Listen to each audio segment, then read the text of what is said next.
Let me ask you something deeply personal. When was the last time you completely fell apart?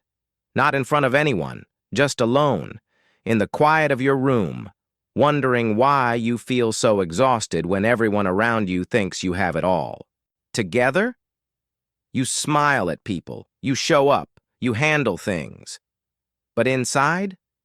Inside it feels like you're barely keeping the walls from caving in. Here's the truth that most people never get told. Feeling weak is not the opposite of being strong.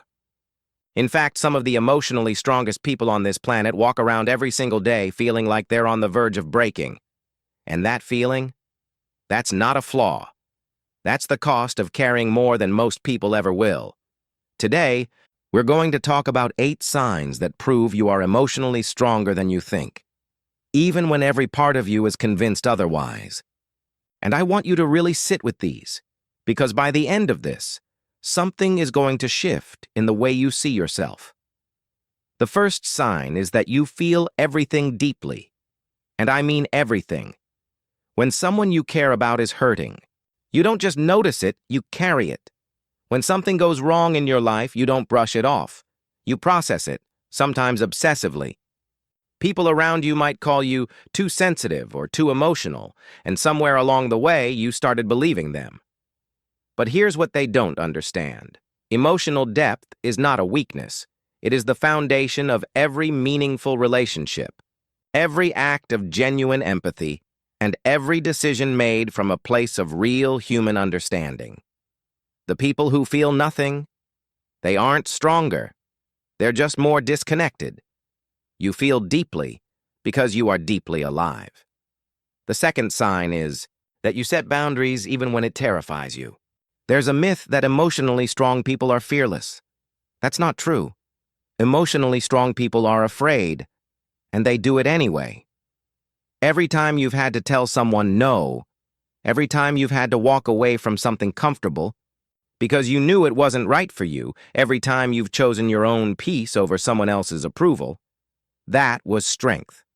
Real, raw, uncomfortable strength. And the fact that it felt hard, that's proof it mattered. The third sign is that you've survived things you've never fully talked about. You have a history. There are chapters of your life that you keep closed, not because you're hiding, but because not everyone deserves access to your story. You've been through moments, losses, betrayals, failures, heartbreaks that would have destroyed people who didn't have what you have.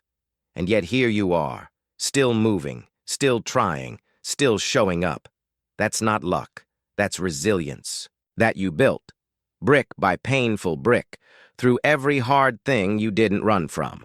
The fourth sign is that you are the person people come to when things fall apart. Think about it. When someone in your life is in crisis, really in crisis, who do they call? There's a reason it's you. There's a reason people trust you with their worst moments, their biggest fears, their most shameful secrets. It's because they can feel something in you.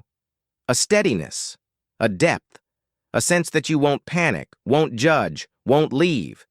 You've become someone's safe place. And do you know how incredibly rare that is? Do you know how much internal work it takes to become that for another human being? The fifth sign is that you question yourself constantly. Not because you're weak, but because you care about getting it right. Weak people don't question themselves. They just act and move on without looking back. But you? You replay conversations. You wonder if you said the right thing. You think about how your actions affected others. You examine your own behavior and ask yourself the hard questions. That kind of self-awareness is exhausting, yes. But it's also the thing that makes you grow when others stay exactly the same. It's the thing that makes you trustworthy, thoughtful, and real. The sixth sign is that you've learned to sit with pain instead of running from it. Our whole culture is built around escape. Scroll faster, drink more, stay busy, don't feel it. But somewhere in your life, whether by choice or by necessity, you learned how to stay in the discomfort. You learned how to let grief move through you instead of burying it. You learned how to sit in uncertainty without it completely destroying you. That ability, to tolerate pain without letting it consume you, is one of the rarest and most powerful emotional skills a human being can develop. Most people never get there. The seventh sign is that you've chosen growth over comfort, more than once. You've walked away from things that were safe but suffocating. You've started over when starting over was the scariest option on the table. You've chosen the harder path because something inside you knew it was the right one. Every single time you did that, you were exercising a form of courage that most people talk about, but very few actually practice. Growth is uncomfortable. Transformation is painful.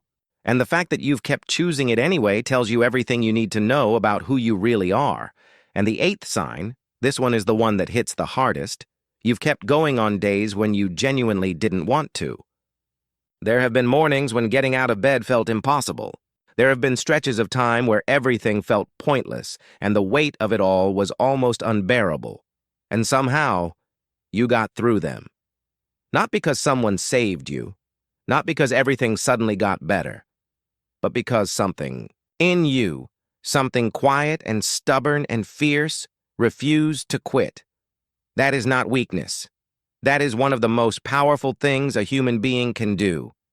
Here's what I want you to take away from all of this. Emotional strength doesn't look like what we've been taught to expect. It doesn't look like someone who never cries, never doubts, never struggles. It looks like someone who does all of those things and keeps going anyway. It looks like you. The fact that you feel weak sometimes doesn't mean you are weak. It means you're carrying real weight, real life, real love, real loss. And you're still here, still trying, still choosing to feel instead of shutting down. That is strength.